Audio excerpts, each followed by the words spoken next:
Hello again. My name is Matt Groshong from Chapter 3 in Seattle. I'm the president there, and I am the chair of the healthcare work group with RPEC. Welcome to our second video of our three-part series to help you compare and contrast your various health insurance options available to you as a PEBB retiree. On this presentation, we'll be doing a deeper analysis of the PEBB plans today, as well as other options. In the first program, we learned that this process is not a quick or easy one, but there is help available for you from HCA, the insurance companies, SHIBA, and Medicare, among others. The trick here is don't wait until after mid-November to contact them. Wait times for help increase dramatically the closer you get to November 30th. HCA will be sending out their 2024 open enrollment guide in late October, and I strongly suggest you study it and start calling HCA the plans in your providers right away. RPEC will also be sending you information to watch an information session by Ellen Wolfhagen from HCA on the 2024 PEBB plans in latter October. It is highly, highly informative, and I frankly consider it a required step for us and you. It is often so much easier to have something verbally explained to us instead of reading about it. Actually, the combination of both really helps. So ideally, I suggest you watch our 3 videos first and then watch the presentation from Ellen Wolfhagen next. These 3 videos with Tim and me cover the process of how to compare plans, and Ellen's cover the specific benefits of each plan along with HCA's enrollment rules. So with that, I'm going to introduce again Tim Smolen, the program manager of the excellent SHIBA program that I have used in the past out of the Office of the Insurance Commissioner. And they work with retirees in the state on how to choose the best insurance for them. So with that, Tim, the virtual podium is yours. All right, Matt, thank you for that. It is really a pleasure. I mean that sincerely. It's a pleasure to see you again. You and I did a program last Friday, and I've been looking forward very much to this program today. When we were prepping, you acknowledged that you have your birthday next week, so let me just say happy birthday to you. I may not have a chance to talk with you before then. And my mother's birthday is also next week, so let me just hog the stage for just a second to say happy birthday to my beloved mother, Fran. She'll be 84 on Wednesday. So sending you a card in the mail tomorrow, Fran. It really is a pleasure to be here with you, Matt.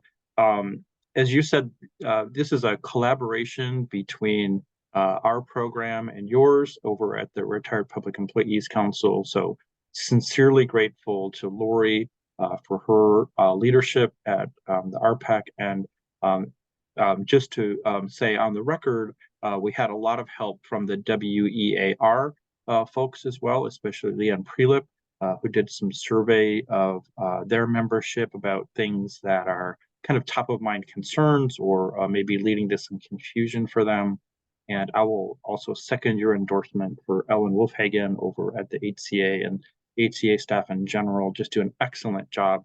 I'm going to do some sort of screenshots of some of the work that they have on their website and refer to some of their printed materials today. So I really just want to take pains to say, you and I are, this is not a critique of their work. We're not standing up this program because we feel like there's a deficiency there. We're only doing this to supplement the great work that they're doing, not as if we're trying to kind of shove them off the stage or anything like that. They're absolutely essential to our work. I've worked personally with them. I've worked at the HCA, so have a collegial relationship with lots of them. And looking forward to Ellen's program on the 20th as well. So as you said, today we're going to do a little bit deeper dive. I've got a slide deck, of course, because that's the modern way, right? So just give me a moment while I cue that up for us. And then we can begin. We're trying for about an hour-long program. Last time I was too long. I talked too much, so I'm going to try to be better about finishing in an hour today. But as with last time, I think what works is just for you and I to have some back and forth. You'll interject with questions, or you'll summarize things, or correct my misstatements, or tell me if I stray off of PG-rated programming here. But let me just let that launch into the program today. So as Matt said, I am Tim Smolen. I'm the program manager for the SHIBA program, which is, of course, an acronym for Statewide Health Insurance Benefits Advisors. I'm going to put my contact information up on the screen, and I'm sure that Lori and the folks that she works with, Derek, will figure out how to get the formal contact information for all of the excellent agencies that Matt referred to. We'll get their good contact website, phone number, etc.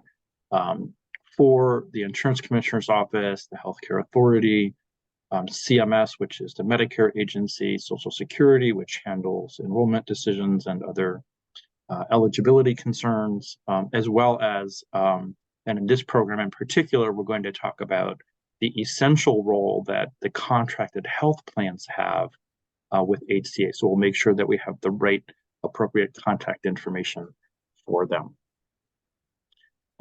So quickly, as Matt said, in the first program, we just did a very high-level review about options for people who are currently enrolled in the Uniform Medical Plan as Medicare retirees as we look into 2024. And we chose that focus in particular just because for the second year in a row, we're looking at pretty dramatic rate increases. Matt, I think it's about $95 per person per month more in 2024 for a PEBB Medicare retiree with Uniform Medical Plan. So approaching $525 per person per month. I think it's $538. Okay, thank you. That's a big number. That kind of an increase is very consequential. So you'll hear me say a number of times, all of the plans in the PEBB portfolio are great quality plans. It's not a one-size-fits-all option. So by focusing our attention on the folks who are currently in Uniform Medical Plan, we're hoping that these lessons generalize to other folks who are considering changing plans, as well as a little bit of a general education about Medicare. But this really is meant to be, as Matt said, an action-oriented program. We're really trying to help the folks who feel like they need to make a change, or this is their moment of consideration, to help them really make an informed decision. And as Matt said, it's a short clock, right? The open enrollment period for UMP Medicare retirees is about 30 days and includes the Thanksgiving holiday. So in this program in particular, we're going to talk about what are the options for a person who may be motivated to switch plans. In the first program, we did that at quite a high level. We're going to do it at a much deeper level of detail this time, including some tools that people can use to do that. And then in the third program, we're going to just zoom out a little bit or pan out a little bit and talk more specifically about how the Medicare program works, how Medicare works with retiree benefit plans like PEBB, and a little bit of forecasting about what does the future hold for Medicare and the PEBB portfolio, Medicare retirees in particular. Specifically then, what we want to do in this program is, as I said, talk about comparing options and kind of drill down to some tools and resources. And then, of course, for people who are interested in switching, there's paperwork or forms or online applications. And so we're going to just talk about those briefly a little bit, because there is some complexity in that. And again, this is the pitch for get some help from the SHIBA program or others that you trust. And Tim, it's my understanding that HCA needs the forms delivered by November 30th. It's not postmarked. So it creates an even shorter period than it seems. Thanks, Matt. We should get Ellen to address that question directly, but I think you're right. I think it's either received by them or you did it online before midnight. But you know, these are and I mean this in the best possible way. These are highly regulated insurance programs. These are legal contracts, and so the timing really does matter. And that's a nice lead in or segue for this slide that I've got. That um, there's real consequences to not knowing your rights or not being timely. Or, you know, and this is unfortunate, there are people who would take advantage of your ignorance, including, you know, scammers, fraud is real, and other kinds of misrepresentation, or people who mean well but aren't well informed. So yes, that's a perfect example of the kind of detail that is just very important to pay attention to. And then I just want to acknowledge that, you know, it's no joy to be going through this, you know, for anyone. I suppose there are people out there who thrive on this, but I don't think that that's our general audience for today. So I just want to acknowledge that for many of you, the emotional reality of even having this conversation, and I'll use my my beloved mom as an example because she's also at that place where it's time for her to consider her options as a Medicare retiree. She has benefits from the company that my dad retired from, which is DuPont Company. And she'll say with a lot of feeling, you know, say, it doesn't feel fair. Why am I being made to do this? I'm 84 years old. It shouldn't be this hard. It doesn't feel fair. It doesn't feel right. It feels mean-spirited. And, you know, so I just want to acknowledge that I'm very sympathetic to how difficult this is, and that sometimes that emotional reality is impeding our ability to move forward. But I want to just encourage you that there is help and support for doing this. You're not in this alone. So as I want to reinforce a couple of times today, especially about the Uniform Medical Plan and Medicare retirees, you don't have to make a change. The Uniform Medical Plan is not being discontinued. It's not being closed. It's a legitimate option to continue as a Medicare retiree with Uniform Medical Plan again next year. I am not, and Matt is not, nor Ellen or other folks that you're going to work with at the HCA. We're not trying to influence your choice. We don't have a point of view about what we think is best for you. We're very comfortable with the reality that there's a diversity of options, and some are better for some people and some are better for other people. And all we want to do is just expose you to your options and provide some tools and resources so that you can do that. I want to address real directly why you get me and Matt today. I was invited by Matt and Lori and the folks at RPEC because I am, and my SHIBA program, we're experts with Medicare and the changes in the Medicare program. So I'm really coming at this from the vantage point of how does Medicare affect this system that you're working in? As we said in the first program, it's it can be lost on people a little bit that Medicare is your first insurance, right? As a condition of continuing as a retiree, when you become eligible for Medicare, you have to enroll in Medicare Part A and Part B.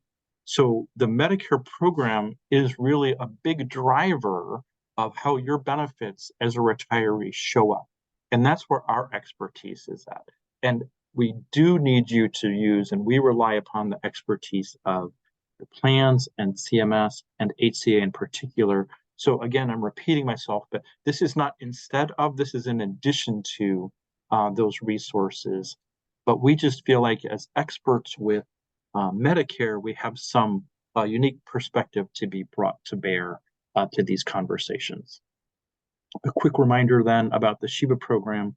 Most of the significant work of the SHIBA program is done by volunteers who are trained by the professional staff here at the Insurance Commissioner's Office.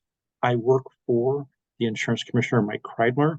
We are the first program like this in the country. We'll have 45 years next year, which we're very proud about.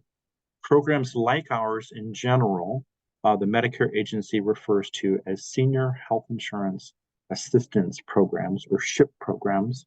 So there is a program like ours in each of the 50 states and the 4 territories. You will see our information advertised in the documents you get from the health plans, as well as on the Medicare website, as well as in the Medicare NU handbook. We take pride in being free, confidential, and unbiased help for navigating Medicare and other insurance. And our volunteers are excellent. And of course, I have to make a pitch to always be recruiting volunteers. So if it's a thing that you're motivated to do and you'd like to give back to the community in that way, we would welcome you to reach out to us about being a volunteer. And as I said earlier, there are people who would take advantage of you. And so please, be thoughtful, take care of yourself. And I want to acknowledge that we're also the Senior Medicare Patrol Program. So our mission is prevent, detect, and report fraud in the Medicare program. And we would appreciate your help to do that. So a quick review about where we find ourselves these days with the Uniform Medical Plan. It is far and away, retirees with Medicare are concentrated in Uniform Medical Plan. Their report being very satisfied, and most of them are long-term enrolled. They were in Uniform Medical Plan when they were working, and they continued in Uniform Medical Plan when they retired. At this point, this is about 40,000 people. So a very significant number of people and a very significant part of the PEBB portfolio. And as I said, looking at a very significant rate increase and trending higher and likely to continue on that trajectory. So this is our moment. And finally, before we launch into some more of the details of the program, I want to repeat that you're not required to switch plans. UMP is not being discontinued or closed.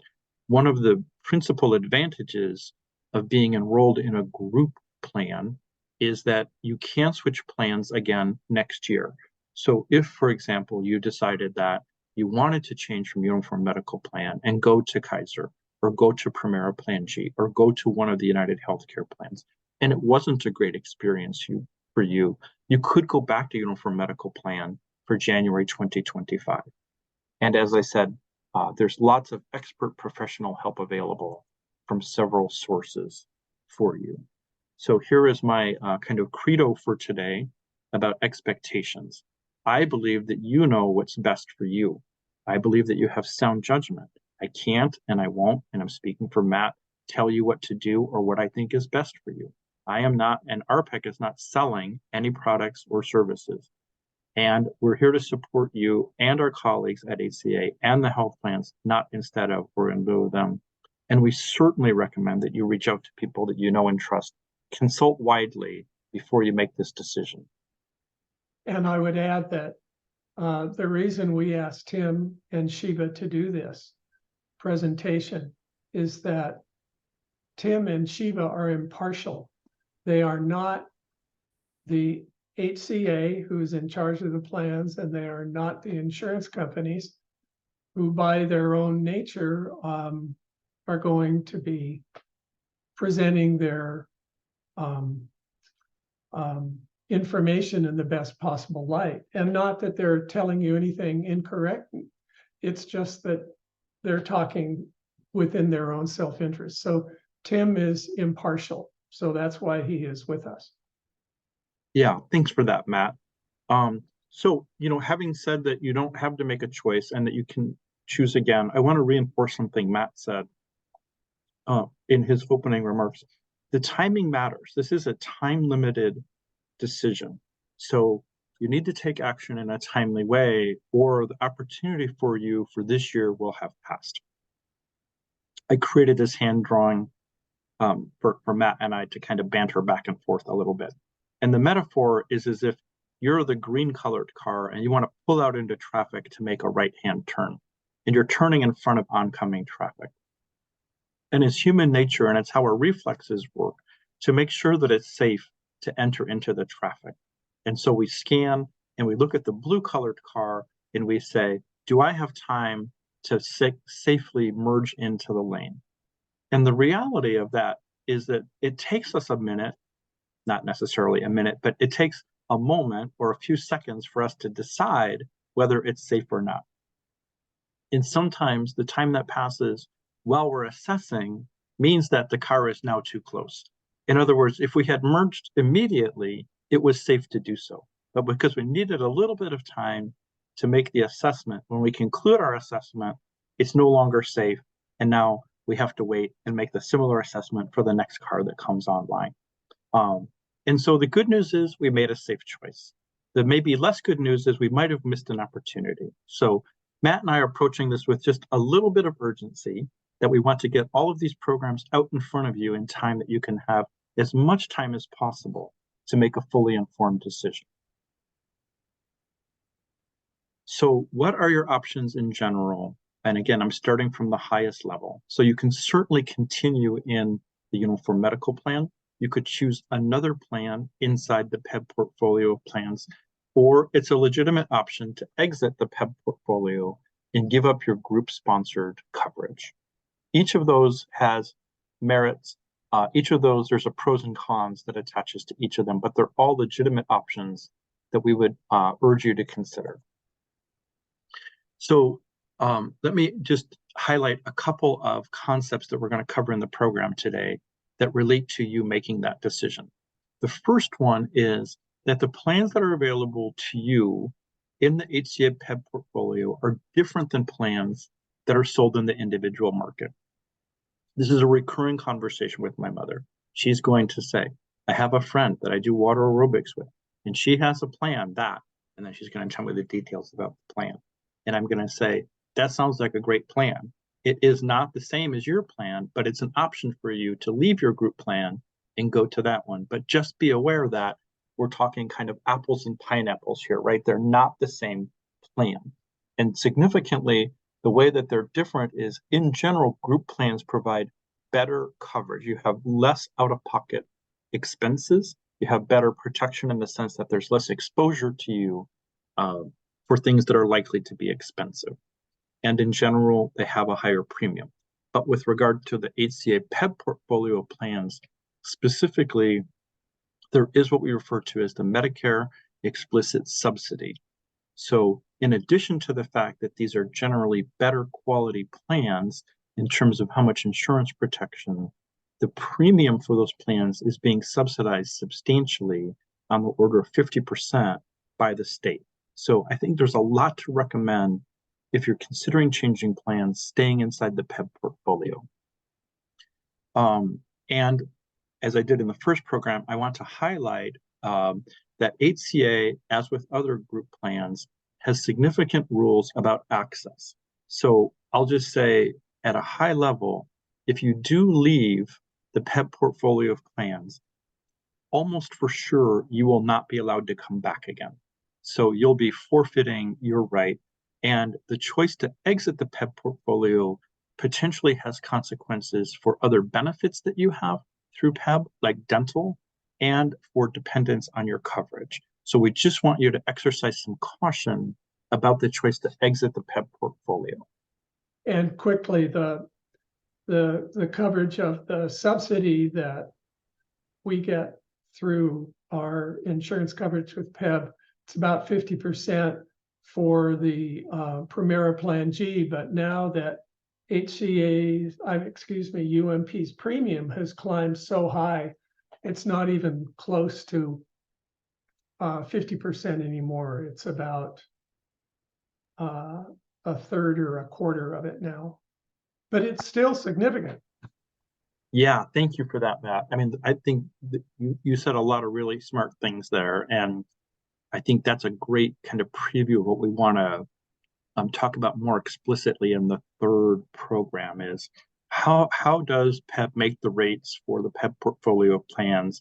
How is Medicare implicated in that rate making? How does that subsidy work? And sort of where is that trending? So thanks for that pitch.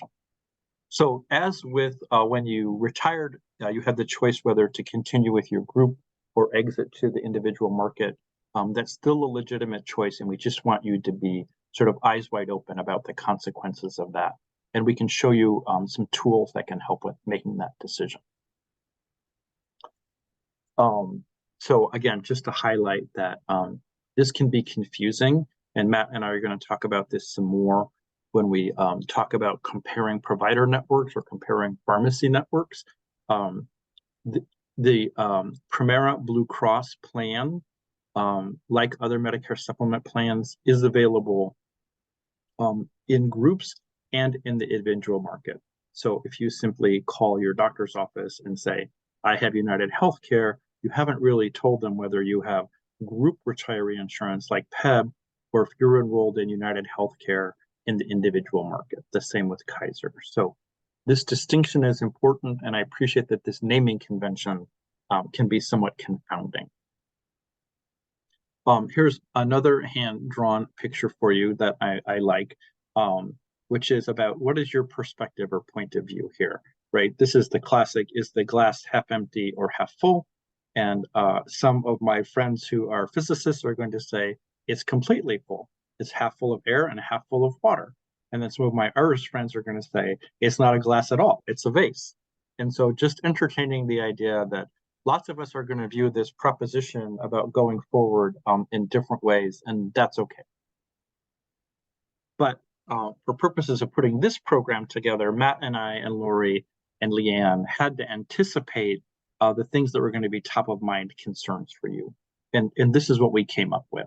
Your own list, of course, can be different. So what about prescription drug coverage? How can I compare that with the plan that I have now compared to other options in the PEBB portfolio?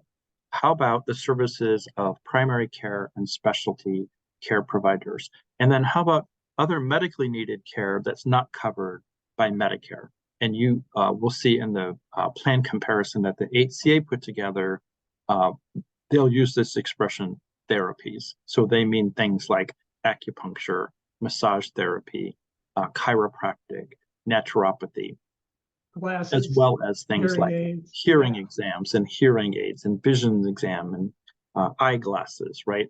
And so again, you know, how consequential those things are to you is absolutely an intensely personal decision, and we just want to respect and honor that and help you kind of navigate through your choices based on that lens through which you see things, right? Based on your own point of view.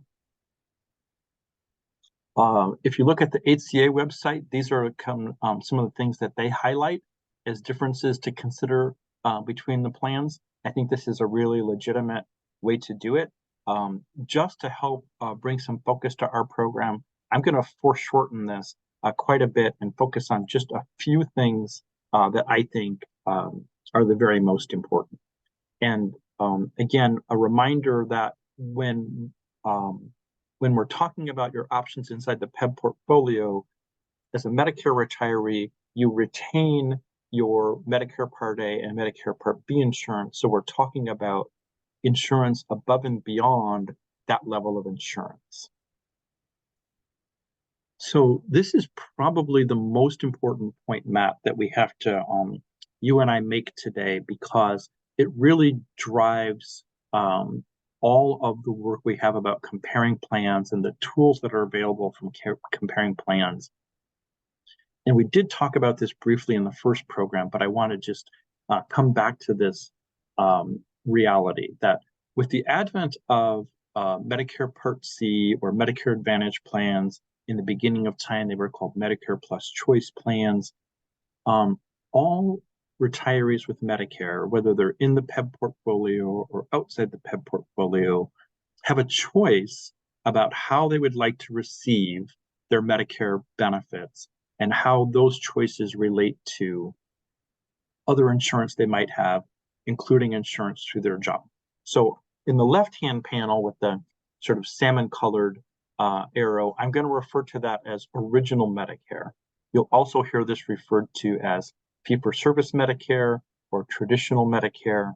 And that was the program that we had in the Medicare program for most of the history of the Medicare program until 1997, when President Clinton signed the Balanced Budget Act and we got Medicare Part C or Medicare Advantage plans. On the right-hand side of the panel, then, we've got what I'm going to call Medicare Advantage plans. And the point is that these are exclusive. As a Medicare beneficiary, you choose the approach to how you receive your Medicare entitlement. You're going to enroll either in Original Medicare or in Medicare Advantage, but you can't kind of have a foot in both worlds. Let's take a look at how Medicare describes that. and I cut and paste this out of the 2024 version of the Medicare Renew Handbook. Everyone in Medicare is going to get the Medicare Renew Handbook mailed to them, but you can, today, you can go out to the Medicare website and see a PDF copy of that. And this is how they describe the original Medicare program. Original Medicare includes Part A, hospital insurance, and Part B, medical insurance. You can choose to add, in other words, it's not part of original Medicare, Medicare Part D for prescription drug coverage, and you can choose to add other supplemental coverage. And they're going to highlight some of the kinds of options for doing that. And you'll see these represented in the PEBB portfolio. So you could choose a Medicare supplement plan. For PEBB, that would be the Primera Plan G, or you can use coverage from a current or former employer. That would be explicitly state government, another local municipality, school district, or Medicaid. We're going to talk about Medicaid in the third program, but in this graphic, we're just trying to say your original Medicare benefit is only Medicare Part A and Medicare Part B. The $164.90 that you pay for your Part B premium gets you original Medicare. You can choose to, but you don't have to supplement original Medicare. Most people do. By most people, I mean more than 90% of people elect additional coverage besides Medicare. About a third of them elect coverage from the place they used to work at. So it's a very common and popular option. But the alternative approach, again, this is from the Medicare Renew Handbook, 2020-24 version, is what are called Medicare Advantage plans. So I'm going to say the shorthand that I'm going to use here is that we've bundled together then your Medicare Part A and Part B benefits. You have all the same benefits in Medicare Advantage for A and B that you did in original Medicare. And these plans also include prescription drug coverage, so Medicare Part D, and some extra benefits. So by extra benefits, again, this is what Matt said. These are the kinds of things that are medically needed care that are not covered by Medicare and include things like hearing exams and hearing aids and eye exams and eyeglasses and what HCA would refer to as the therapies like acupuncture, chiropractic, massage therapy, naturopathy. So you have a choice between original Medicare and Medicare Advantage. That applies to everyone in Medicare, and that includes applying to people inside the PEBB portfolio of plans. So, Matt, this is going to be the tricky bit when we start talking about comparing plans. And so what I'm suggesting is that the left-hand side of the chart represents original Medicare or traditional Medicare or fee-for-service Medicare, where there is a straight line relationship between the provider, and my green colored box is a doctor, and I mean all kinds of clinicians, primary care and specialty, doctors and ARNPs, and other kinds of helping professionals. So I'm just saying doctor for shorthand, meaning no offense to all of the other practitioners out there, but it's a straight line relationship. The doctors are paid through what is called a fee schedule. So for a specific procedure, there's a contract, there's a consent, right? We've sort of shaken hands, and the doctor has said, when I do this procedure, I understand I'm going to be reimbursed this much by the Medicare agency. And as I said, we had that program in place for most of the history of the Medicare program until we had the advent of Medicare Advantage plans. On the right-hand side of the scheme, then, the doctors and pharmacies and other providers are not paid directly by Medicare. In fact, they're paid through an insurance company. So we have an intermediate organization, if you will. And the way that arrangement works then is that the Medicare Advantage plan, and I'm saying Medicare Advantage Prescription Drug Plan, or MAPD plan, contracts directly with Medicare, is paid by Medicare, and then in turn contracts directly with doctors and pharmacies and other providers. So now the contract agreement about how much a particular doctor is going to get paid for a particular procedure is not related to the Medicare fee schedule. It's negotiated between the doctor and the private insurance company. So let me make that real inside the PEBB portfolio then.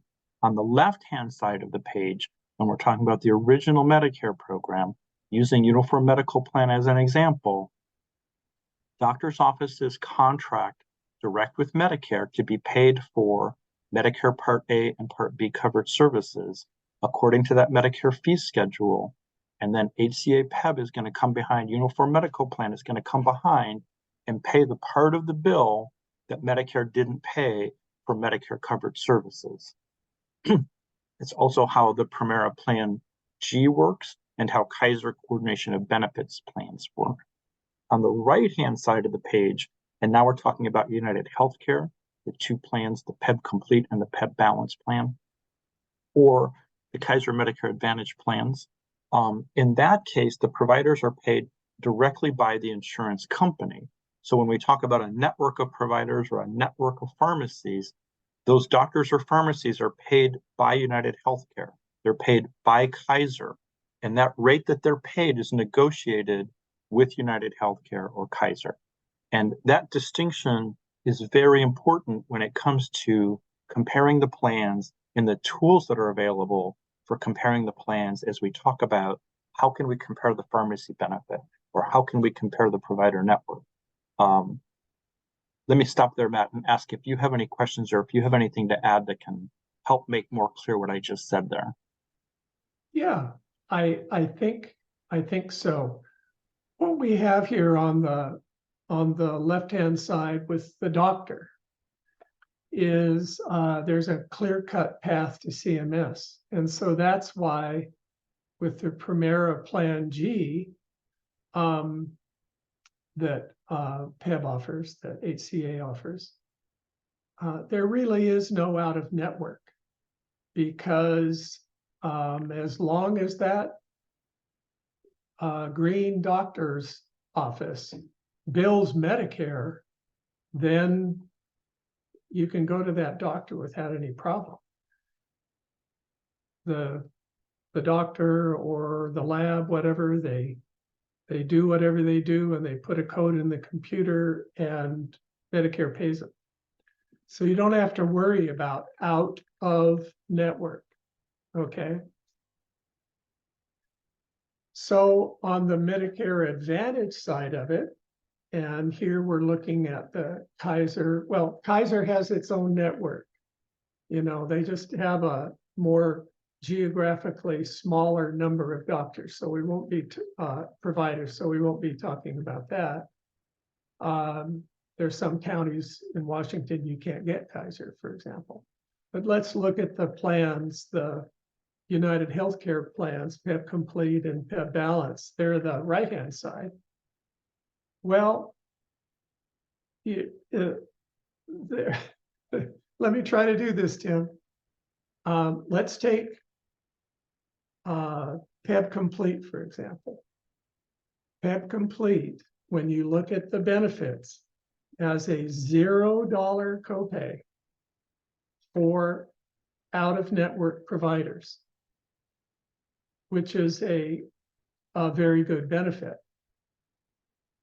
What you have to understand, though, and this is why you have to do your homework, is just because Medicare, just because your PEBB Complete plan says your out-of-network copay is $0, that does not mean that your provider's office accepts or will bill Medicare for services provided.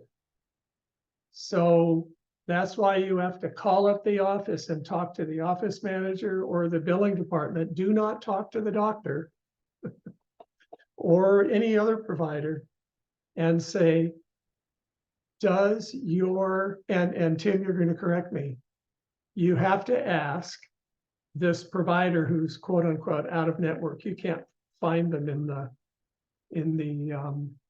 PEBB Complete provider directory that's online.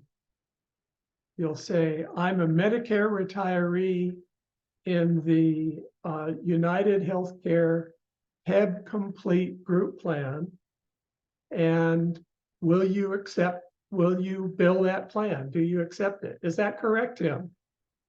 Perfect, Matt.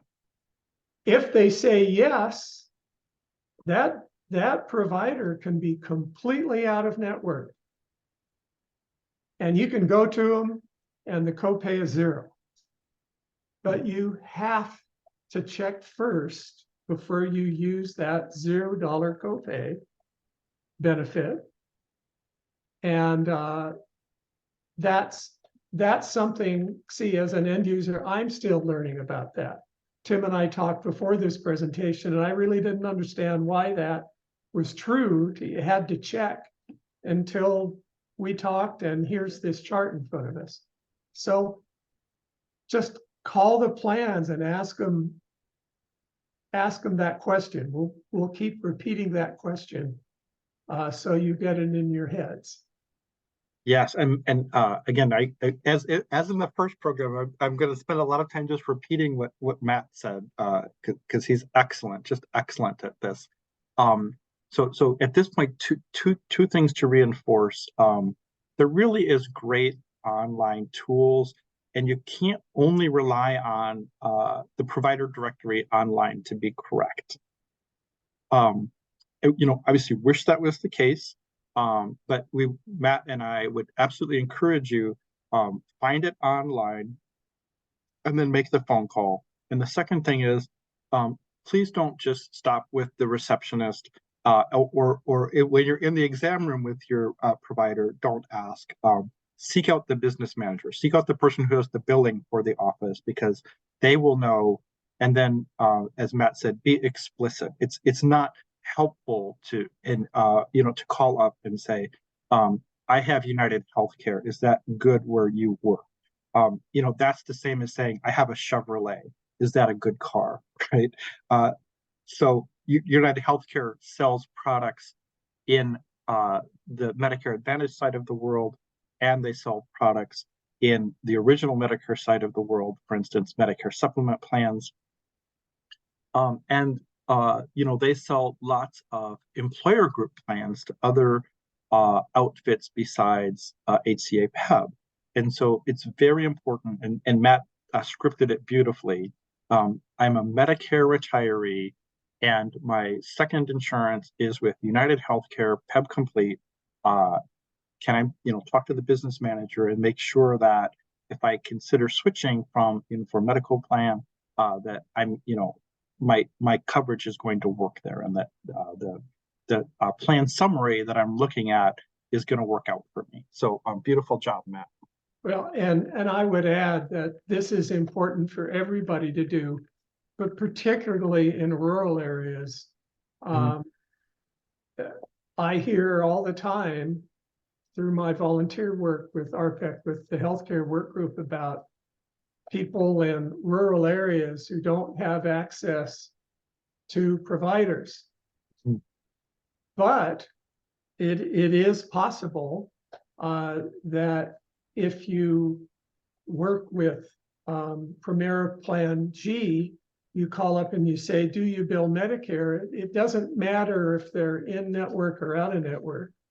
And if you decide to go to the United Healthcare group, if you call and say, I'm a Medicare retiree enrolled in the United Healthcare PEBB Complete plan, if they say yes, even though they're out of network, maybe you can go to that provider and you won't have to travel to Spokane, or you won't have to travel to the Tri-Cities or something like that to get your care. So this is I was talking to Tim beforehand, this is just this out of network thing is not well understood, and it is super important that you follow our advice on this, and it could be a tremendous benefit to you. Yeah, and again, Matt and I will endorse. Please, if you're able to attend or listen in to the program that Ellen Wolfhagen from the HCA will do, please reach out to the individual plans with specific questions. His next recommendation, I know this is difficult, but please consider reading the certificate of coverage or evidence of coverage that the plans provide. They're dense, they're difficult. I'm acknowledging that, but being conversant with the details really matters. And again, great resources at the HCA, great resources at the plans. And as Matt said, if you start early enough and seek good counsel, then you'll be fine. So the next couple of slides, I want to talk more explicitly again about the difference between plans that align to original Medicare and plans that are aligned to Medicare Advantage. And here's my somewhat tongue-in-cheek expression for this. Interpretation of the golden rule is, who has the gold makes the rules. So you will obviously have a red, white, and blue Medicare card. And it will include your start date for Medicare Part A and Part B, which may or may not be the same dates. And that Medicare card aligns to original Medicare. In other words, that number on your card is how the provider office knows that they can bill Medicare and be paid for Medicare Part A and Medicare Part B services direct by Medicare according to that fee schedule. And as Matt said, then you would have a second card that would say, for example, Primera Plan G, and they would then bill that insurance secondary to Medicare, right? And that's how original Medicare works. It's pretty straightforward. Your red, white, and blue Medicare card is sort of coin of the realm, if you will. On the other hand, if you are on the Medicare Advantage side of the world, and again, I'm going to refer to these as Medicare Advantage prescription drugs, so MAPD plans. You're going to get an ID card from the insurance company. And I copied this out of the materials that United Healthcare has. And I'm going to just read from their own language to help make this point explicitly. While you are a member of our plan, you must use your United Healthcare member ID card whenever you get services covered by this plan and for prescription drugs. And so here's a sample, right, copy of the card. And then at the second part of the page, I'm going to, again, read aloud, so bear with me. Do not use your red, white, and blue Medicare card for covered medical services while you are a member of this plan. And so what we're saying is that your United Healthcare card or Kaiser, right? And this generalizes, as I say, to other plans that are for other groups.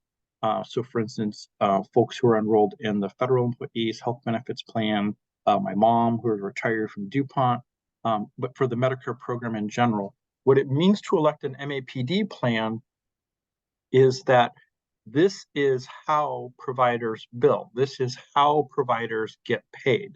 So the question, and I'm again repeating what Matt said, the question is not when you show up to say, hey, I have my red, white, and blue Medicare card, but to show up with your United Healthcare card or your Kaiser card and say, is this card good here? Will you bill United Healthcare PEBB Complete as my second insurance besides Medicare?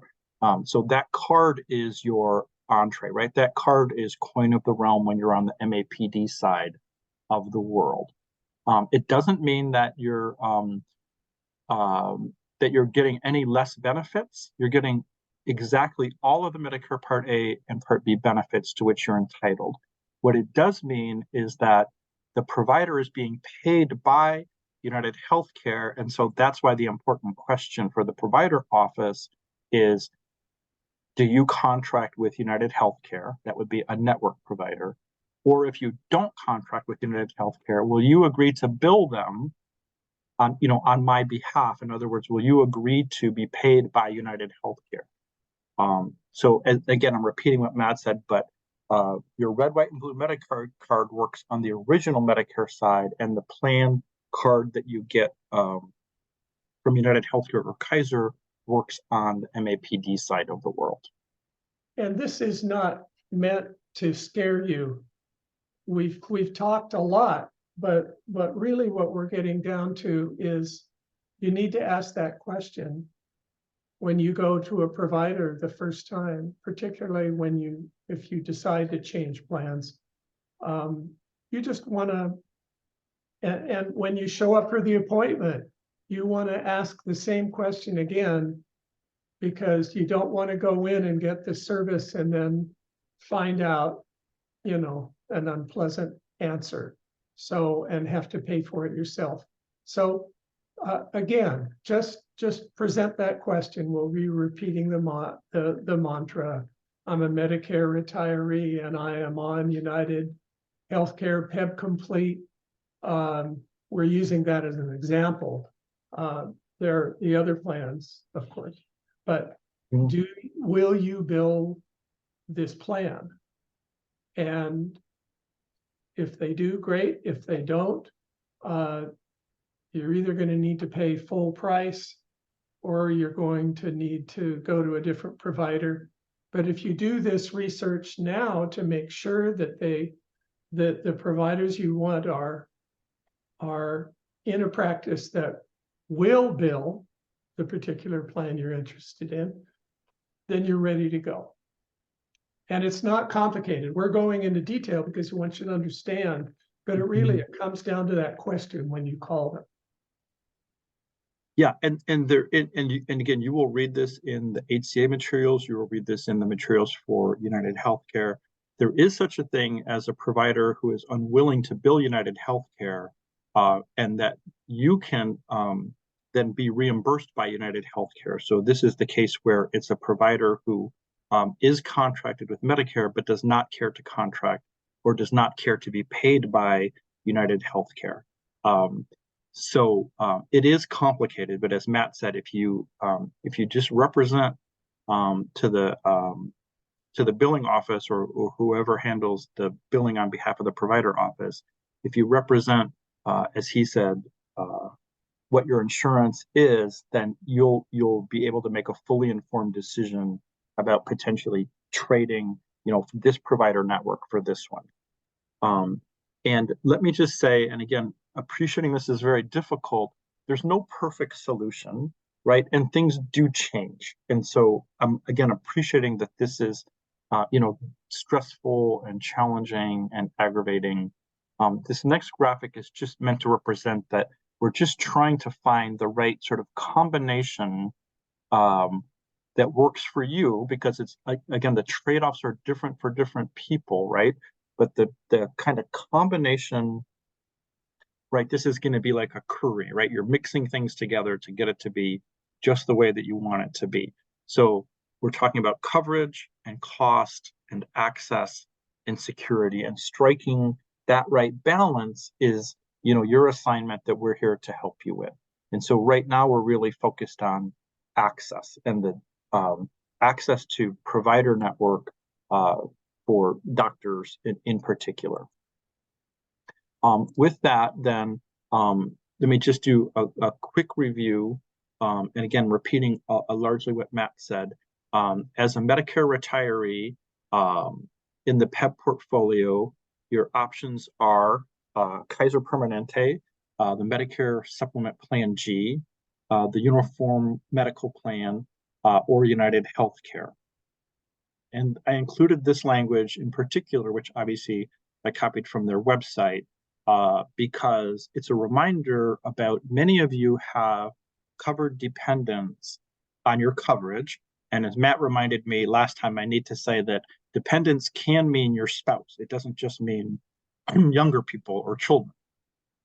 And PEBB has rules about coverage for dependents, and has rules for things like when one person on the plan has Medicare A and B and one person doesn't. So again, they are the authoritative source. And if you're thinking about changing plans, you want to be sure you're aware of how that works. And then again, repeating another thing Matt said, in reading from the website, your options are limited to the plans available in your county. So not Kaiser Permanente is not available in all 39 Washington counties. And so that note is really intended for people who are in Kaiser or considering Kaiser. The Medicare Supplement Plan G is available in all counties, as is UMP or United Healthcare. But please be aware of which options are available in the county that you live in. I'm coming back to a little bit, Matt, the chart where we described original Medicare and Medicare Part D plan, Medicare Advantage prescription drug plans, MAPD plans. And I want to just make 2 points here. So the first point, because we're going to start now talking about comparing benefits inside the PEBB portfolio. And we're going to start with prescription drugs, and then we're going to move to other provider coverage. So the first thing to know with regard to prescription drug coverage is that if you elect Premera Plan G and you want to enroll in a standalone Medicare Part D plan, those are the same plans that are available to individual people in the commercial market. In other words, you would be buying the same plan that's available to someone who's not inside an employer group. Conversely, if you elect one of the Medicare Advantage prescription drug plans, United Healthcare or Kaiser, these are integrated benefits that were negotiated with HCA PEBB. So we refer to these as employer group waiver plans. So they are literally Medicare Advantage plans that are filed for approval by the Medicare agency CMS, and they're negotiated with HCA PEBB. So they're not the same as other plans that are for sale in the individual market, and you cannot use the tools at Medicare.gov website because these plans are not incorporated because they're exclusive to this particular employer group. And please come ahead. As we go into this, I want to say that I personally found going to the plan finder for the drug plans at Medicare.gov, I found it clear cut. And if it's not, I think it's fair to say, Tim, that this is SHIBA's bread and butter, is helping people with going to Medicare.gov and putting in the drug names and figuring out how much it will cost you. And like Tim was saying before we started being online here, it'll give you a final yearly cost and compare the different companies selling. So it's really cool. And going into the formularies for UMP Classic Medicare and for Kaiser and for United Healthcare, it's not as simple.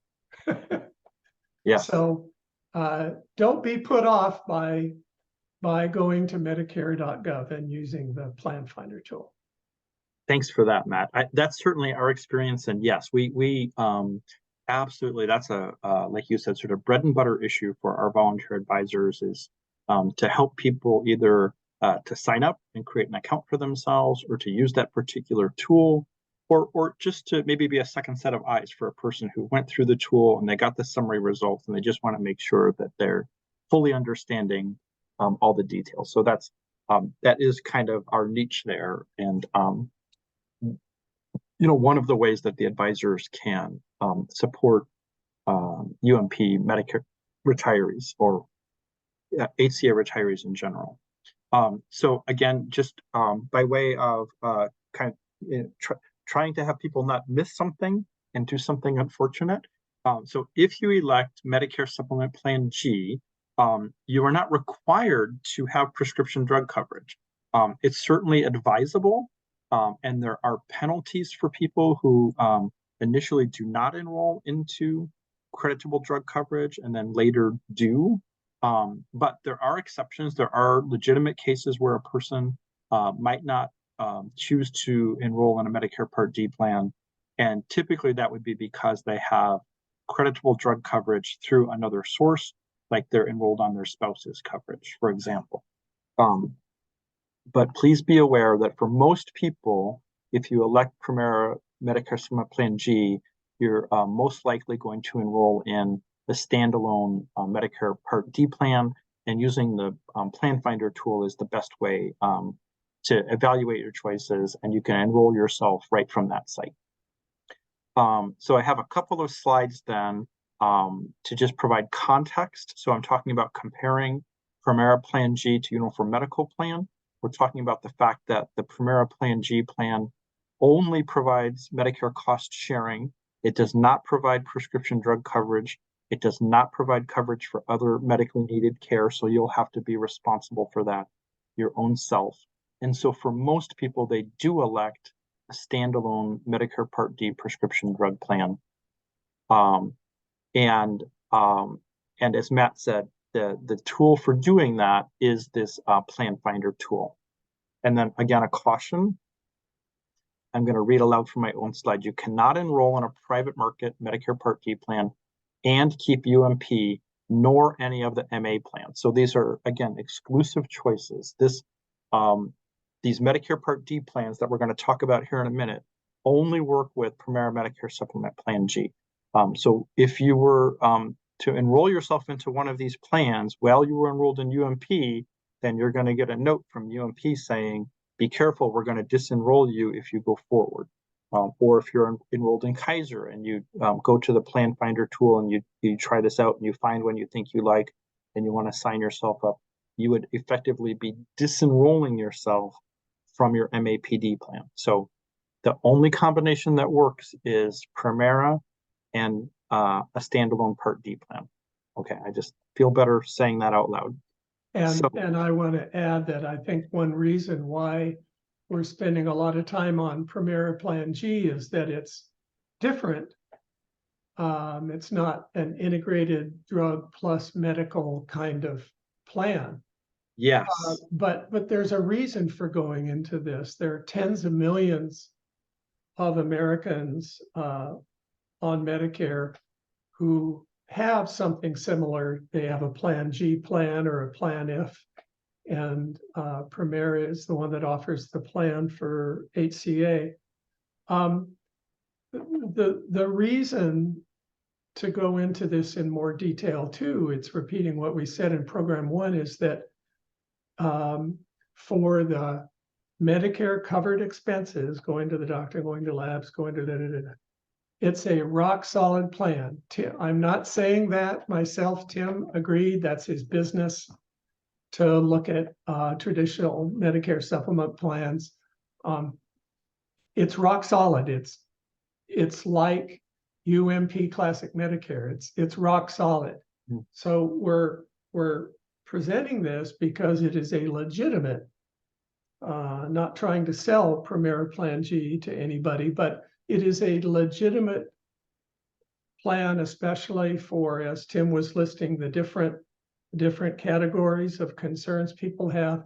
If security is and peace of mind is something that is important to you, if you change from UMP Classic Medicare, Premera Plan G is a rock solid peace of mind kind of plan, but it doesn't cover prescriptions and it doesn't cover glasses and so on and so forth. Yeah, thanks for that, Matt. Obviously, representing the Office of Insurance Commissioner and in state government in general, I'm trying to be, scrupulously unbiased here. But when you and I talked about organizing these programs with Lori and Leanne, I think that the Premera Medicare Supplement Plan G in particular, people can overlook it because it is only for Medicare retirees. So it's not a thing that you would have been familiar with in your workaday world. And so we just want to make sure that people don't neglect to at least consider it. Right, exactly. So I'm going to move through these next couple of slides a little bit quickly because what I'm really doing here is giving you a preview of how the Medicare.gov site and the Medicare Plan Finder tool work, but it'll be much more effective for you to actually log in and practice using the tools yourself. But with that, let me just do a quick preview for you. And to reinforce what Matt said, we're happy to help you learn how to use this or provide a second set of eyes. And again, as Matt said, the really nice thing about the Plan Finder tool is it just literally provides a summary of what your annual costs are likely to be based on the drugs that you're currently using or that you're thinking about using. The downside, to Matt's point about security, is this will now become an annual exercise for you. As long as you elect Premera and a Part D drug plan, every year it would be wise for you to just go to the tool, check and make sure you're still in the best place for you, and potentially change from one private Part D plan to another one. So that can be a bit of a hassle factor. So you're going to simply zoom over to Medicare.gov, and here's the link for you to get your Medicare and You handbook online. You can create an account for yourself, or you can log in as a guest. I would certainly suggest you create an account for yourself. So I'm talking about this side of the screen. And I just did this a couple of days ago. So this is a very current view of the current screen at Medicare.gov. Believe it or not, if you have some trepidation about using their tool, they have their own YouTube video for using the Medicare.gov site to create an account for yourself. It's actually pretty good. This is the 2022 version, which will absolutely work, but there'll certainly be an updated version soon. So if you just find yourself stuck, there really is help, and of course, call the Medicare agency. So this is what you're going to basically be in for then. And again, I'm repeating a lot of what Matt said. It's going to ask you about the drugs that you're taking or intending to take. It needs a fair amount of detail, so including the dosage, the quantity, the frequency. You would add that drug to your list. It's going to ask you about pharmacy preferences, because again, these are private plans. So if you can think way back to my slide where I said on the left-hand side, on the right-hand side, and MAPD plans, these are standalone Medicare Part D plans, but the same rules apply. These are plans that contracted with Medicare that turn around and contract with pharmacies. So the pharmacies are being paid through private insurance companies, and part of how they're managing their costs is by managing your access. So your out-of-pocket costs are going to depend upon whether your pharmacy is part of their network or not. And the good news is the computer will do that math for you. So obviously I put in 98501 and 10 miles because I live in downtown Olympia. Here's a bit of a reminder about how pharmacy networks work. This is going to be instructive later when we talk about comparing prescription drug plans for UMP or the other MAPD plans. In-network, out-of-network, mail order, those distinctions matter. Again, to getting you the lowest rate. I just picked one, and again, I don't mean preference or bias or discrimination, but this is just one that showed up, and I just picked it out to show you an example of like what the output ends up looking like.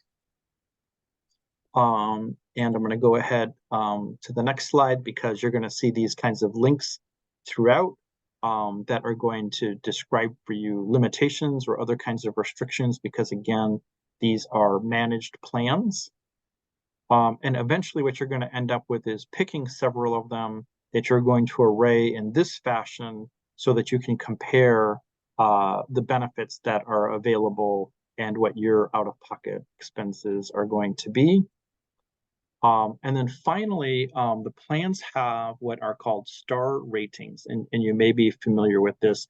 And you can see that there's one set of ratings that apply to things like medical care, and one set of ratings that apply to prescription drug coverage.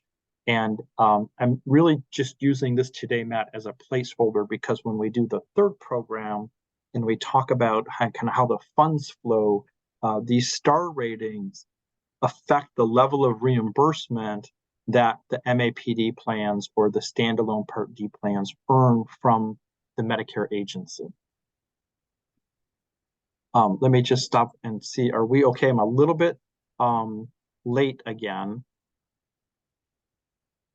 but how are we doing so far? Let me ask if you want to interject anything. No, this this is good. Does that line up with your experience of using the tool? Yes. Okay, so then let's talk about if it's not a standalone Medicare Part D plan, then it's going to be a prescription drug plan that's integrated into the plan that you got through the PEBB portfolio. And again, reinforcing the point that this is different than the plans that are sold in the individual market. You won't be able to see them using that plan finder tool, but you can make the same kind of analysis to compare your PEBB plan to a private market plan by comparing a plan that is available through the plan finder. And what you're going to find in general is better coverage, lower out-of-pocket expenses, more expansive formulary and network, and for that you're trading a slightly higher premium. So using United Healthcare as an example and just trying to level set kind of where we're at, but the same would work for the Kaiser plans. What we have, as with UMP, is an integrated approach to the other benefits beyond original Medicare. So we're bundling together insurance coverage for the part of the bill that Medicare covers but doesn't pay in full, as well as prescription drug coverage, as well as, again, what UMP would call therapies. So if I'm comparing UMP to United Healthcare or to Kaiser, they're very much alike in terms of the basic design. They're going to include prescription drug coverage. You are going to pay some costs out of pocket. There will be a network of preferred providers, and they will have a formulary for prescription drugs. So what I'm suggesting is that they're quite a lot alike at a very high level. They're both very good plans, and I'm meaning UMP compared to United Healthcare, UMP compared to Kaiser. Comprehensive coverage, but it's going to be different over here than it is over here in the details, and kind of teasing out those details without the use of a tool like the Medicare Plan Finder is going to be a bit arduous. So let's don't have illusions about that. So I'm going to show you how, and Matt asked me to do this, how the online HCA plan comparison tool works. And again, these are just some screenshots that I took this morning. This will be more real to you if you simply walk through it yourself, but I just want to give you a sense of kind of how it works. And I'm certainly endorsing this. I think this is a great tool. So you're going to declare whether you're working or retired and where you live down to the county, because again, as Matt said, different plans in different counties. At the next step, then, you can choose up to 3 different plans that you want to compare. In this case, I picked Kaiser and UMP and the PEBB complete plan from United Healthcare. And a good thing here is that by Tim putting in his Thurston County residence, it tells him which Kaiser Permanente plan is available to him. Thank you, because if I had put in, I live in Vancouver, Washington, I got a different Kaiser plan, right? You would have gotten Northwest Advantage or whatever it's called. So that's a first benefit. I think you find this plan comparison tool. You can go to the retiree page in HCA, but also you can, in your browser, you can type in HCA plan comparison and HCA compare plans. And I think this will pop up as well. I think that's exactly right. And then here again, the reminder about be careful about dependence on your coverage. Step 3 out of 4, then, what you're going to get then is kind of this array that says for this particular plan that you chose, for this particular kind of benefit, here's how the plan's arranged. And then at the last step, I just zoomed in particular to look at pharmacy benefit because I'm starting with pharmacy before I move to provider benefit. And so, this is where it gets challenging, right? So first of all, it's different for retail compared to mail order.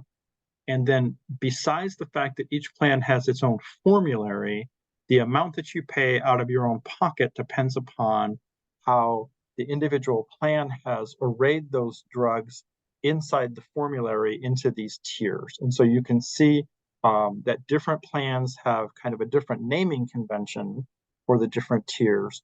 And I want to just be really direct that tier 1 for this plan does not mean the same thing as tier 1 for this plan, does not mean the same thing as tier 1 for this plan. So don't assume that there's a particular drug that is a tier 1 drug for UMP, and so consequently it's going to be a tier 1 drug for Kaiser, or it's going to be a tier 1 drug for United Healthcare, or conversely a tier 3 drug. You can't do that. You have to invest the time and energy to kind of unwind the formulary. Lots of tools to do that, but I'll just tell you in advance where you're going to end up at is talking with someone at one of the plans in customer service about your particular drugs. Again, appreciating that that's not ideal, but that's where we're at. For folks that are not as good on the computer or that like a printed copy, that would be me, for instance, you can download this sort of similar form.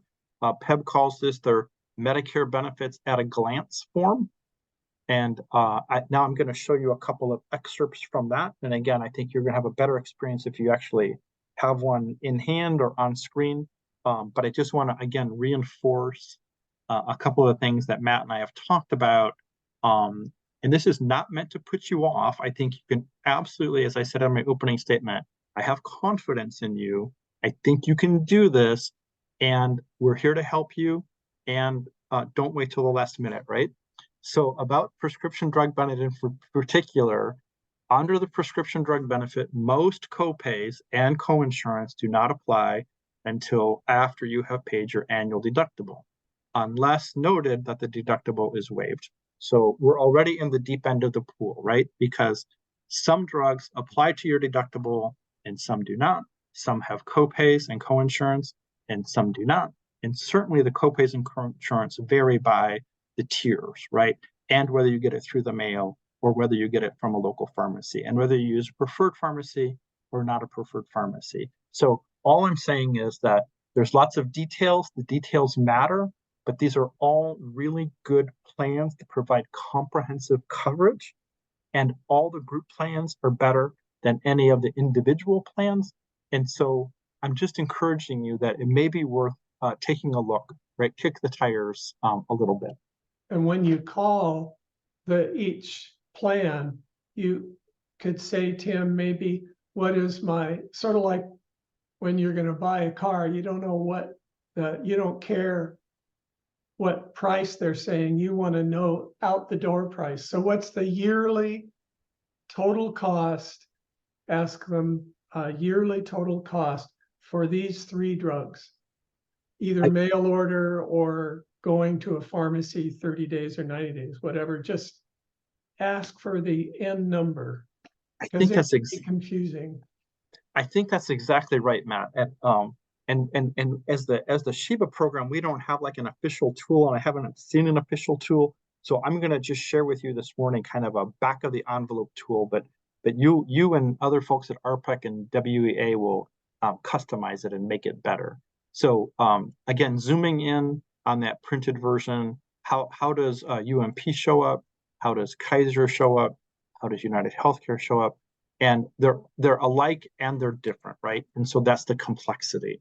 And so again, I'm gonna just be in the business of repeating what Matt said. I think what you want to do is create something like this. Create a form where you're recording the drugs you're taking, including the dose. And form means, liquid compared to pills, compared to capsules, compared to injectables, the quantity, the frequency. Most people know what they're paying per month or for a 30-day supply, but see if you can annualize those costs is going to be the most effective way. So I think this is just my version, but you'll have a better, smarter version than I will. And then the next level of detail is going to be about, for those drugs, appreciating many people take more than 3 drugs. Some people take no drugs. But let's again dig a little deeper and be clear: is the drug covered? Is there some form of prior authorization? So you may be familiar with the expression step therapy, or the sort of unfortunate slang like fail first. Do I have to try some other less expensive therapy before I'm allowed to try the one that I prefer or that is more expensive? So is the drug covered? Is there some cost sharing that applies? Will it have a deductible? Will it have a copay? Will it have coinsurance? If it does have a deductible or a copay or a coinsurance, do those apply to my annual out-of-pocket limit? For some plans, there is no out-of-pocket limit for prescription drugs. For some plans, it's attached to the medical limit. For some plans, it's separate than the medical limit. So again, lots of details. So just take lots of notes.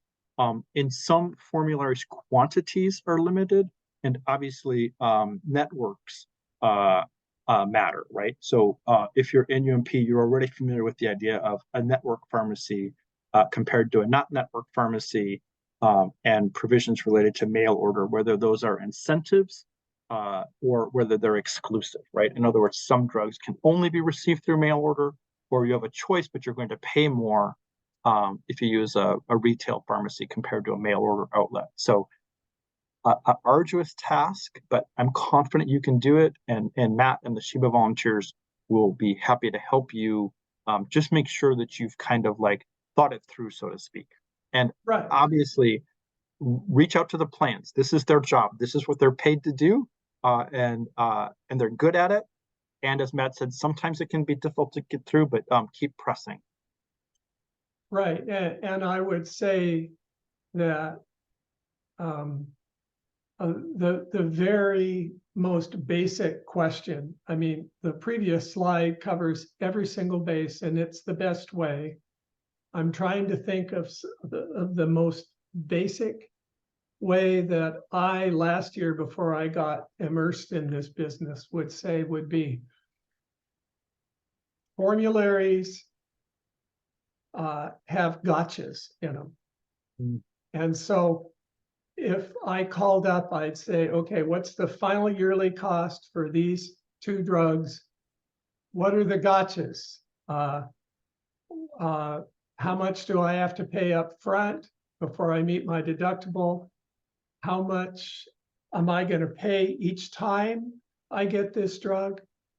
And is it cheaper either going to the pharmacy or mail order? I think, Tim, I'm again, this is off the top of my head, but just the absolute most basic thing is the gotchas. There are just these gotchas.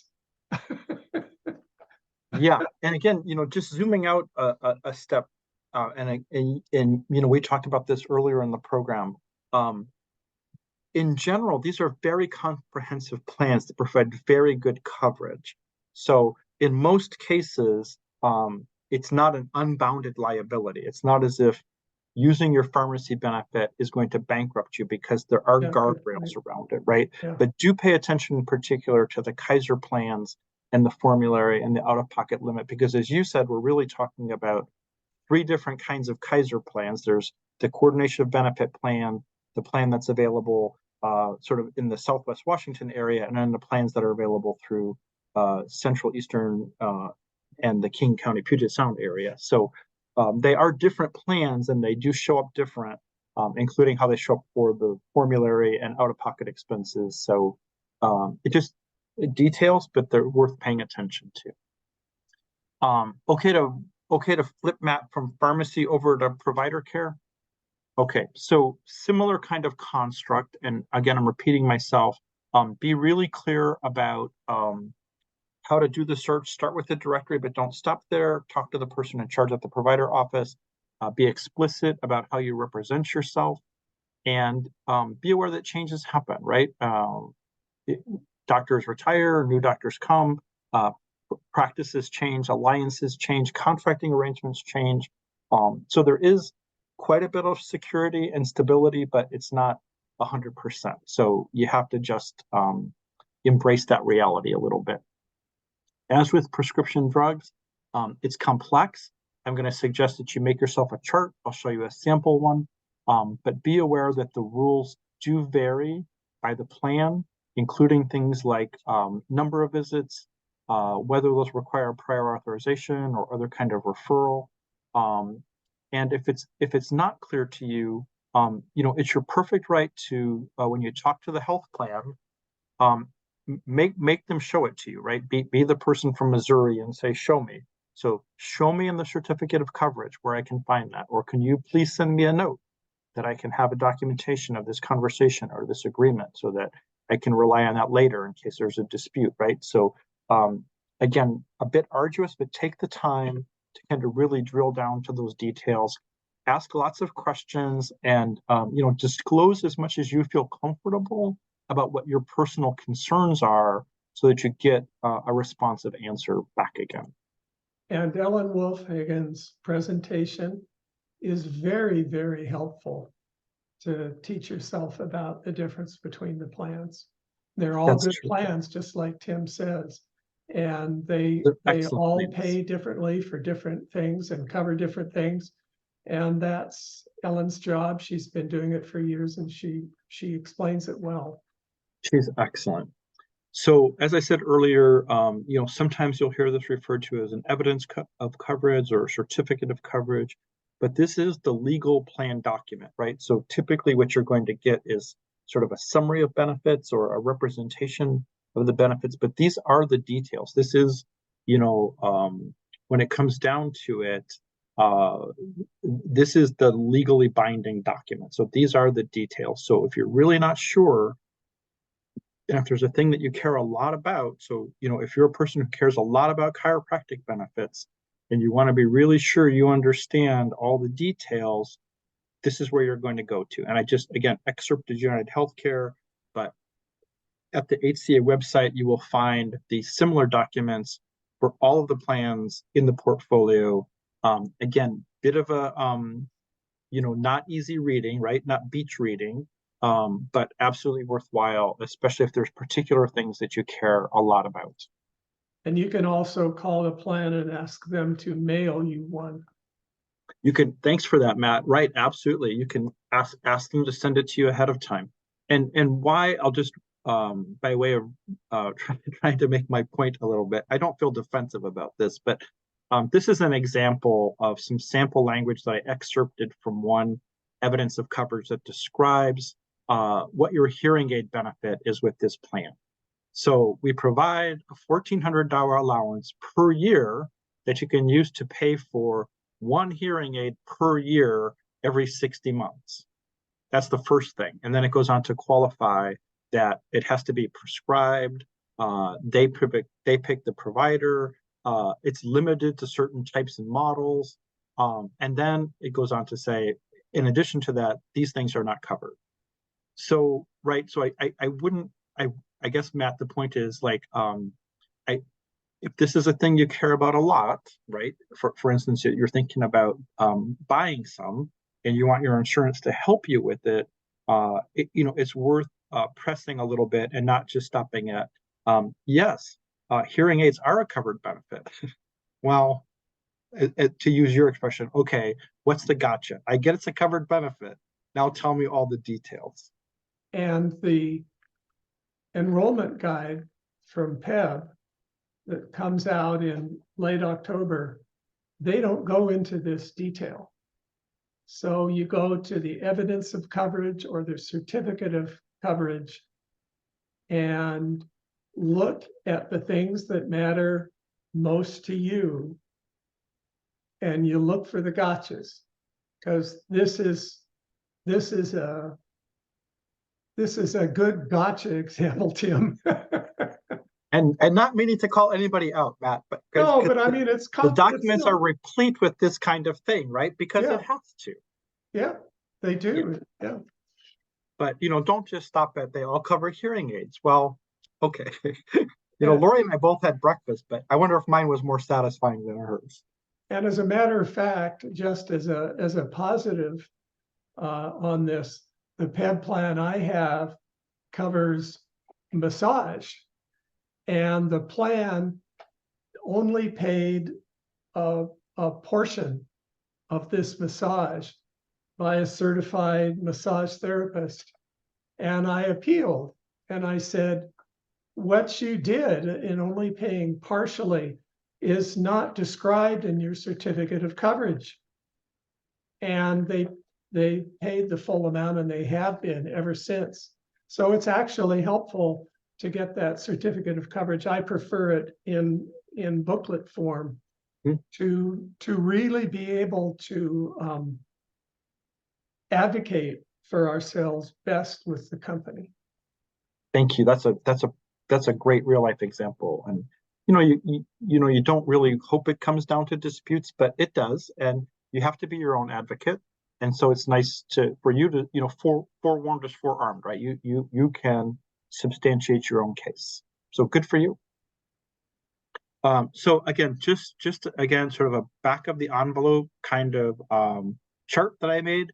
You'll make a better one, but as as we think about these other benefits or other therapies, Matt referred to massage therapy. What I would suggest is you scratch out a chart for yourself, something like how much will I have to pay? What's my copay, coinsurance, deductible? How many visits am I allowed to have annually or on some periodic basis? What kinds of referrals, prior authorization, or other restrictions are in place? Am I required to use a certain provider or a certain provider network? And then what other things about the way it's described might be a concern to me? For instance, the distance, right? So I think you'll have a better version of a chart, but I think to make a meaningful comparison, have some kind of a way where you can array the choices and really compare apples and apples, right? So we're not apples and pineapples. And this isn't for every benefit, it's for the ones that mean most to you, right?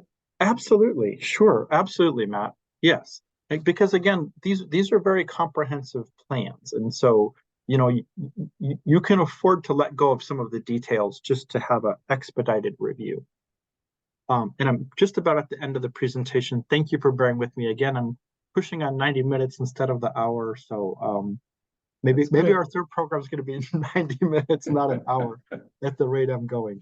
It is a legitimate choice to exit the PEBB portfolio. So we talked about kind of stay where you're at. We talked about wrangle with all the options. It is a legitimate option to exit the PEBB portfolio. And again, I would say be careful because the plan rules are very clear. And in most cases, if you exit, you will not be allowed to come back later. And that choice may affect any dependents, and it may affect other insurance coverage you have through the HCA PEBB. The most likely reason that someone might make this choice is that you have access to another health insurance plan. So for instance, a typical case that we would see is where I have the option of getting benefits from the HCA PEBB portfolio, or I can be covered as a dependent on my husband or wife's coverage. And so I'm going to just elect to let go of my PEBB coverage and join that one instead. Okay, that makes sense, right? For certain people in certain circumstances. The other likely case is it just doesn't feel worth it to you. You are eyes wide open that this is a much better plan, and it's not worth it to you considering the premium. So we could agree that this is a great plan. It's absolutely worth the $160 that PEBB is asking for it, but there's a plan that's not as good that costs $20 or $30 all in, and it's worth it to you. You have another purpose for that money besides this, and you're okay with the long-term consequences of not being part of the group. So I just want to, as I say, hold out all the options, and we're not being directive about it because there's real advantages to being in the group. But I just want to acknowledge that for people who are thinking about leaving, that's okay, right? We're not going to constrain you or not talk about those options. So if you are exiting, you're if you're in an MA plan, you're probably exiting for another private MA plan. If you're in uniform medical plan, then you're probably also exiting for a private MA, and by MA I mean Medicare Advantage prescription drug plan. the reason and I'm not saying this is impossible, but I think it's unlikely that you would exit UMP and go buy a private market Medicare supplement plan because you have a great option in the Primera Plan G. It's a great option among the Medicare supplement plans, and it's significantly subsidized. So I don't think a person's going to start in UMP and exit the PEBB portfolio and buy a Medicare supplement plan. I think if they're in UMP and they're leaving the PEBB portfolio, it's going to be to go buy a private market MA plan. And so again, here's my disclaimer that they're not the same. So please be thoughtful about comparing. Start with the provider network, take a look at the coverages that are available for outpatient services and prescription drugs, and be aware that your options, and Matt, you said this earlier, your options are constrained by the county that you live in. So in other words, if you hear that there's this great $0 plan available from XYZ company and you think I'm going to go get that, first make sure they're selling XYZ company where you live. And I would say the first thing to look at, Tim, would be the out-of-pocket, the annual deductible. Yep. Because those can be thousands of dollars before they start paying anything. Yes, okay. Absolutely. I agree with you, Matt. Okay. And then again, this is a bit of a reminder from the first program and a bit of a reminder from the beginning of today's program. There are forms, there is paperwork, it is effortful. Make sure you know which forms, go with which kinds of choices, validate those with the HCA, start early, be aware of deadlines and wait times, and pay attention to how the choices you make affect other dependents on your coverage. So winding up then, Matt, we probably have people either with UMP deciding to stay there, considering making a change but not concluded yet, or ready to make a change and take action. So I would say if you're in the first camp, feel good about your choice, right? Talk with your preferred providers and make sure you're optimizing the benefits that you have with them and the relationship that you have with them. If again, appreciating not everybody is an online computer person, but there's great, right at the Regions Blue Shield site, there's a great kind of patient portal, and certainly encourage you to take care of all the advantages that attach to the portal and electronic health records. As we approach the end of the year, be aware of benefits that you have that might be expiring, right? That they're like X number of visits in a year, or like we talked about hearing aids, and this, it can be also typical of things like vision hardware. If you have benefits that you could use, that are indicated to use, not to be frivolous, but don't leave money on the table, so to speak, and take advantage of that. And to be helpful for your own peace of mind, and maybe because you could help somebody else, make a list of the pros and cons. Help articulate why this was the best choice for you at this time, so you can feel good about it, and you might be able to help a friend who's wrestling with kind of that conversation or that decision. If you're not sure yet, and probably that's most people, that's great, right? You can't really do anything for a little bit longer anyway, and Alan's going to do a presentation, and you're going to do some research, and you're going to talk to people. Again, this is the second week in a row, Matt, that I don't have a slide that has all the benefits fairs, but HCA will be sponsoring benefits fairs out in the community. They are scheduled. I would certainly encourage you, if it's convenient and accessible to you, take advantage of an opportunity to have a face-to-face conversation with HCA or the health plans. If not, there's virtual benefits fairs. I would encourage you to create an account at medicare.gov and practice with the Plan Finder tool. If you need some help, we're here for you. And talk with your uniform medical plan provider about whether you could continue to see them if you switch, use that sacred language that Matt talked about, and absolutely order or download things like the certificates of coverage, and just talk to the plans that you're considering to make sure that there's no gotchas that you're not aware of. And then finally, if you're a person who's ready to make a change, you've kind of considered all of the things that Matt and I have urged you to consider, then I would say turn your attention to making sure you know which forms, which deadlines, get them filled out, get some help for somebody to validate them, and talk to your current providers about continuity of care issues. If you're staying with them, what does that look like in terms of updating all your billing records? If you're getting ready to leave and go to a different provider, how do you manage across that continuity of care or quality of care issues? And as with the folks who have decided to stay, make peace with your decision. Don't make a decision and then beat yourself up about it. Don't do that. It's not good for your mental or spiritual health. Okay, so quick review of what we did today. We did a kind of a deeper dive about comparing options inside the PEBB portfolio and outside the PEBB portfolio and some of the tools and resources to do that. We highlighted some people and agencies that can help you with that. And again, reminding people about forms and paperwork. And then here's a real quick review, a real quick preview about what we're likely to do in the third program, Matt and I, that we're going to record next week. So we're going to scoop up some of those specialized topics from the first and second programs. I'm going to do a primer for you about Medicare and the financing of the Medicare program. We're going to talk about changes in the Medicare program for 2024 and beyond, including things like the Inflation Reduction Act and the end of the public health emergency.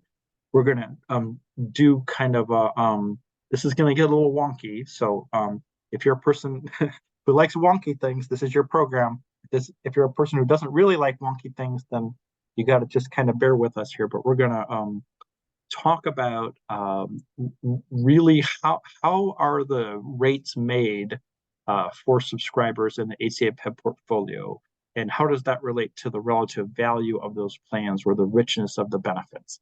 And I'm going to get an assist from some colleagues at the HCA so that I don't misrepresent that.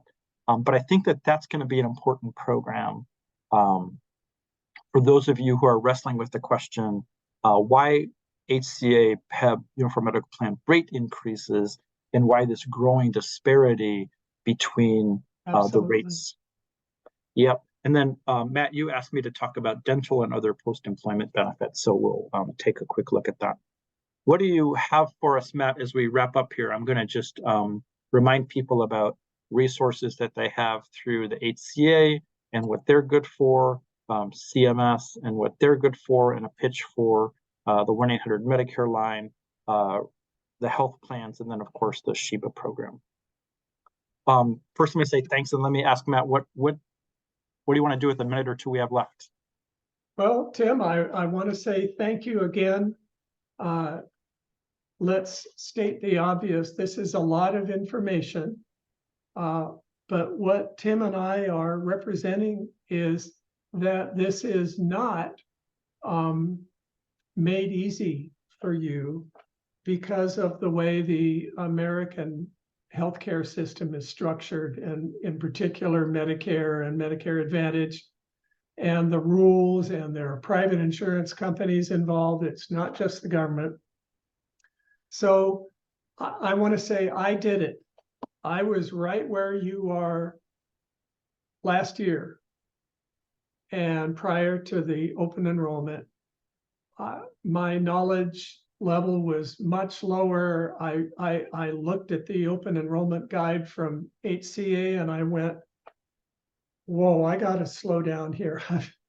I've got to take my time. I've got to sort of go back to college and,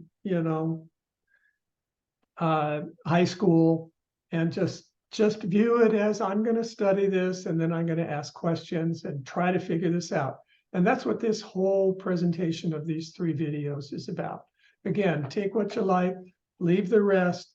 The whole point is to help you both emotionally and in sort of a soft skills manner navigate all of this. And then you watch Ellen Wolfhagen's very linear kind of, here are the benefits here are the benefits in this company. This is how much you're going to pay. And then she'll talk about the eligibility rules with HCA with dependents. And when you combine these two, we're hoping that it makes it easier for you.